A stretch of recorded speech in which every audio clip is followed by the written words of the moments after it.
किसान भाइयों, जब लड़ाइयाँ होती है तो लड़ाइयाँ होने से पहले दो ग्रुप क्या करते हैं, अपनी अपनी रणनीति बनाते हैं और उस रणनीति के सहारे तय करते हैं कि हमें युद्ध कैसे लड़ना है और ये युद्ध कब जीतते हैं। जिसकी रणनीति पावरफुल है और वो उस रणनीति के सहारे जितना परफेक्ट चलता है और उसके सिचुएशन के आधार सब कुछ अगर होता है, मतलब ये हुआ तो ऐसा और ये हुआ तो ऐसा, ये जब उसका कैलकुलेशन परफेक्ट रहता है तभी वो लड़ाई जीत पाता है। आज लड़ाइयों की बात इसलिए हो रही है क्योंकि किसान भाई की भी दो लोगों से लड़ाई है, एक आसमान से और दूसरा सुल्तान से। आसमान यानी कि हमारा जो भी एक क्लाइमेट है, अभी अचानक से बारिश आना, इससे भी हमारी लड़ाई है। और दूसरा लड़ाई हमारी सरकारों से, अचानक से इंपोर्ट कर लेती है, अचानक से एक्सपोर्ट करने लगते हैं, तो इससे हमारी फसलों के ऊपर बहुत बड़ा परिणाम होता है, रेट के ऊपर बहुत बड़ा परिणाम होता है। तो इन दोनों से लड़ने से पहले अभी देखो, एक फसल तो गई, आसमान से भी हमला हुआ और सुल्तान से भी हमला हुआ।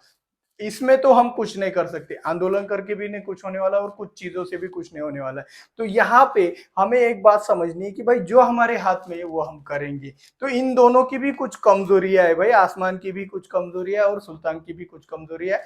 आसमान सबसे स्ट्रांग है, अगर उसने तय किया तो सब खत्म। लेकिन उसकी कुछ बातें अगर निकाल दी तो भाई सुल्तान से भी हम अच्छे से निपट सकते हैं। तो आज का वीडियो उसी के ऊपर है। अगली फसल करने से पहले कुछ 2-5 मिनट जाएंगे, अगर आपने अच्छे से ध्यान देकर उसे देखा, इस रणनीति के अंदर आप अपनी भी अलग से रणनीति बना सकते हो कि भाई मैं ऐसा ऐसा करूंगा तो मुझे कुछ भी टेंशन नहीं रहने वाला है और आपका रिस्क रिवॉर्ड रेशियो भी बढ़ जाएगा। आपको जो भी घाटा होने वाला है वो घाटा खत्म हो जाएगा अगर इस तरीके से चलोगे तो आज के इस वीडियो की शुरुआत करने से पहले एक वीडियो को लाइक कर देना। और हाँ, ये रणनीति ज्यादा से ज्यादा किसानों तक पहुंचाओगे तो इससे क्या होगा पता है क्या? जो भी ज्यादा से ज्यादा टमाटर, मिर्च, बैंगन ऐसे ज्यादा प्लांटेशन हो जाता है, ओवर प्लांटेशन हो जाता है, सरप्लस प्रोडक्शन हो जाता है, तो वो आपके फसल में नहीं होगा। तो इसीलिए ज्यादा से ज्यादा किसानों तक ये जानकारी पहुंचाना बहुत ही जरूरी है। तो चलिए शुरुआत करते हैं कि फसल का चुनाव करने से पहले कौन कौन सी बातें समझनी चाहिए। तो सबसे पहले आपको आपकी जमीन समझनी है, फिर आपको इस सुल्तान से लड़ना है, ठीक है, मतलब सरकार से, और अब फिर अपना आसमान। इन तीनों से हमारी लड़ाई है, ठीक है। भाई देखो, कोई भी चीज करते हो आप, कोई भी बिजनेसमैन हो, बड़े बड़े बिजनेसमैन भी पेपर वर्क करते हैं। पेपर वर्क मतलब क्या? एक कागज के ऊपर वो स्ट्रैटेजी बनाते हैं, रफ लिखते हैं कि भाई अगर ऐसा हो गया, मैं ये बिजनेस डालूंगा, इसका इतना मेंटेनेंस रहेगा, ये इसको कैसे कवर करूंगा, अचानक से कोई सप्लाई बंद हो गई तो मैं इसका बैकअप कहाँ से लाऊंगा। तो ये सब चीजें होती रहती है, तभी कोई बिजनेस सक्सेस होता है। और अगर हम खेती को बिजनेस की तरह नहीं देखें तो कभी सक्सेस नहीं होगे। भाई प्याज लगाएंगे, बाकी क्या लगा सकते हैं, अगर ऐसा लैंग्वेज आपने इस्तेमाल किया तो भाई खत्म है, सब खत्म है, क्योंकि वो उसी शब्द में आपका सब कुछ लग जाता है और बाद में आपको उसके रिजल्ट मिलते हैं। तो ऐसे शब्द बिल्कुल भी इस्तेमाल नहीं करना है कि भाई सिर्फ प्याज ही फसल कर सकते, बाकी के नहीं कर सकते। नहीं भाई, बहुत सारे ऑप्शन है और मेंटेनेंस होगा, आपका बजट होगा, इसके सारे आपको ये सब रणनीति बनानी है। मैं आपको सिर्फ एक छोटा सा आइडिया देने वाला, एक बीज देने वाला हूँ, उसका पौधा आपको बनाना है। तो क्या है वो बात? तो जमीन, सुल्तान और आसमान। सबसे पहले अगर आपकी जमीन हल्की वाली है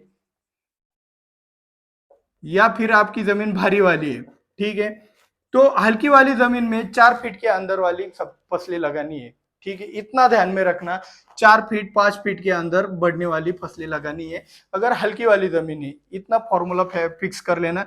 और अगर भारी जमीन है तो भाई 4 फीट से ऊपर वाली फसलें आपके लिए अच्छी रहेगी। ये फॉर्मूला जो मैं बताने वाला हूँ, आप ब्लाइंडली भी फॉलो करोगे तो आप सक्सेस होगे बॉस, इतना मेरे को गारंटी है। सिर्फ उसमें एक 10%, ये आसमान बहुत खतरनाक है, इसके आगे कोई नहीं टिक सकता, हम भी इसके आगे नतमस्तक है, लेकिन इसके आगे नहीं। तो एक बात समझ लिया, हल्की जमीन हो तो 4 फीट के अंदर वाली कोई भी फसल करो, गुलाब करो, आप अपना सोयाबीन करो, अपना कुछ कंदवर्गीय फसल, प्याज करो, आलू करो, लहसुन करो, कुछ भी कर सकते हैं। और भारी वाली जमीन होगी 4 फीट से ऊपर वाला, मक्का करो, गन्ना करो, अपना ड्रम स्टिक करो, सहजन की खेती करो, इस तरीके से आप अपनी फसल का चुनाव कर सकते हो, ठीक है। ये हो गया अपना। अभी इस बंदे से कैसे लड़ना है, ये जो बंदा है इससे लड़ना कैसे? तो भाई इसका कंट्रोल कौन कौन सी फसलों के ऊपर है उसका लिस्ट बनाओ। जैसे कि उदाहरण के तौर पर प्याज के ऊपर इसका बहुत बड़ा कंट्रोल है, टमाटर के ऊपर इसका कंट्रोल करने में थोड़ा वक्त लगा, मतलब टमाटर में शॉर्ट में 50% इसका कंट्रोल है, ज्यादा नहीं। लहसुन हो गया आपका, मक्का हो गया। भाई सोयाबीन का तो इंपोर्ट कर लिया हमारा निकलने से पहले, ऑर्डर दे दिया है ऐसा न्यूज में आ रहा है। तो सोयाबीन हो गया। तो ऐसी लिस्ट बना लो कि भाई गवर्नमेंट का प्याज के ऊपर 100% कंट्रोल है। हमारे नासिक में अभी आंदोलन चल रहा है व्यापारियों का, लेकिन व्यापारी भी कुछ कम नहीं है। इधर आंदोलन दिखाएंगे और गोडाउन में ट्रक के ट्रक खाली करेंगे, मतलब खुद का माल बेच देंगे और किसानों का माल लटका देंगे आंदोलन के नाम पर। तो ऐसी भी चीजें होती है। तो इसमें भी आपको सब तरीके से चौकन्ना रहना है। मैंने पहले भी बोला है बहुत सारे लाइव में कि भाई ये जो जमाना है ना, ये सिर्फ दिमाग का रह गया है, पैसों वालों की नहीं चलने वाली यहाँ पे। क्यों नहीं चलने वाली? यहाँ पे जो ज्यादा, जितना ज्यादा दिमाग लड़ाएगा उतना ही ज्यादा मुनाफा कमाएगा। तो ये बातें बहुत जरूरी है। तो ठीक है, प्याज, टमाटर, लहसुन, मक्का, सोयाबीन, इस तरीके से जितनी भी फसलों के ऊपर इस भाई साहब का कंट्रोल है ना बॉस, इनका क्षेत्र आपको 25% से ऊपर नहीं करना है। मतलब करो भाई, इसमें भी मुनाफा है, इसमें भी मुनाफा है, लेकिन 25% से ऊपर नहीं है। मतलब समझ जाओ, आप जो खेत कर रहे हो 4 एकड़ का खेत है, तो कम से कम 1 एकड़ में आपको रिस्क वाला फैक्टर लेना है, सुल्तान वाला। सिर्फ 1 एकड़ में अगर 4 एकड़ क्षेत्र है तो बाकी के 3 एकड़ में क्या करना है? तो भाई इससे बचने वाली फसलें करनी है। अभी आप कहोगे कि सर जी इससे भी बचने वाली कोई फसलें होती है क्या? हो सकती है, क्यों नहीं हो सकती। आप अपने एरिया के हिसाब से, भौगोलिक परिस्थिति के अनुसार आप सिर्फ इतना इमेजिन कीजिए कि अभी जो सिचुएशन क्रिएट हो रहा है, तो उसके अंदर कौन कौन बचा है। कपास वाले खत्म हो गए, सोयाबीन वाले खत्म हो गए यार, मक्का वालों का ज्यादा नुकसान नहीं है। मक्का वालों में सिर्फ मक्का नीचे की तरफ पड़ चुकी है, बाकी इसके विपरीत कुछ नुकसान नहीं। तो मक्का एक ऑप्शन बन जाती है सुल्तान से लड़ने के, अपना आसमान से लड़ने के लिए। तो इस तरीके से आपको इन फसलों का भी लिस्ट बनाना है आपके दिमाग से। भाई दिमाग लड़ाओ, चाहे तो कमेंट करो। अगर आप सभी कमेंट करोगे तो कमेंट में आपको क्या करना है, हल्की जमीनें, ठीक है, हल्की जमीनों वाली फसलें लिख दो 4 फीट के अंदर। कितना कमेंट करो, आप सब इकट्ठा होकर कार्य करने वाले आज के इस वीडियो के अंदर। वो कार्य क्या करना है बताएं।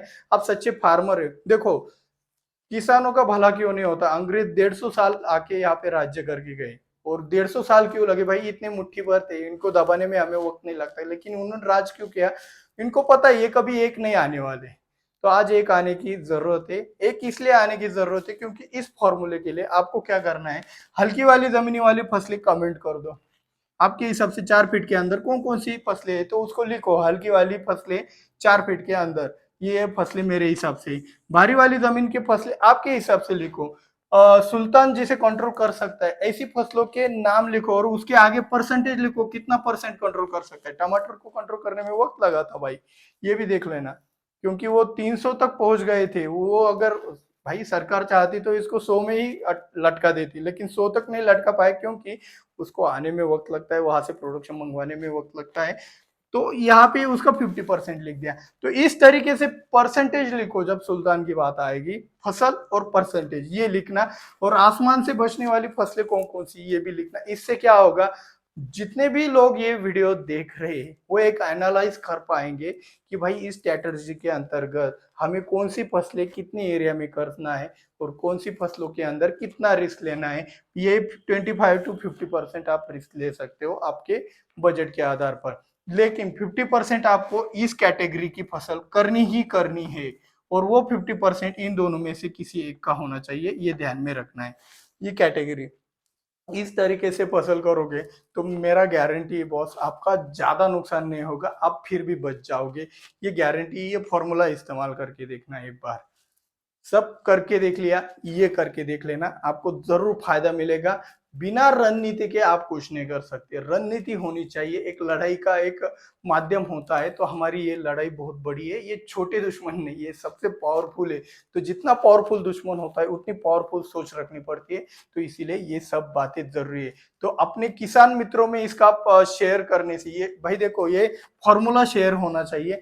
फॉर्मूला शेयर करने की जरूरत इसलिए है क्योंकि बाकी किसान भी ये सब चीजें देखेंगे, तो वो अपनी अपनी फसल का, भाई देखो ना, जो 10 एकड़ प्याज लगाने वाला था वो कितने एकड़ में आ जाएगा। 2.5 एकड़ में प्याज लगाएगा, तो भाई ये भी आपका सरप्लस प्रोडक्शन वाला भी फंडा यहाँ पे कवर हो जाता है। इसलिए ज्यादा से ज्यादा शेयर जरूर करना। वीडियो अच्छा लगा हो, कुछ बात में दम हो तो लाइक किए बिना मत जाना, और हाँ ज्यादा से ज्यादा शेयर जरूर करना। मिलते हैं अगले वीडियो में। जय जवान जय किसान।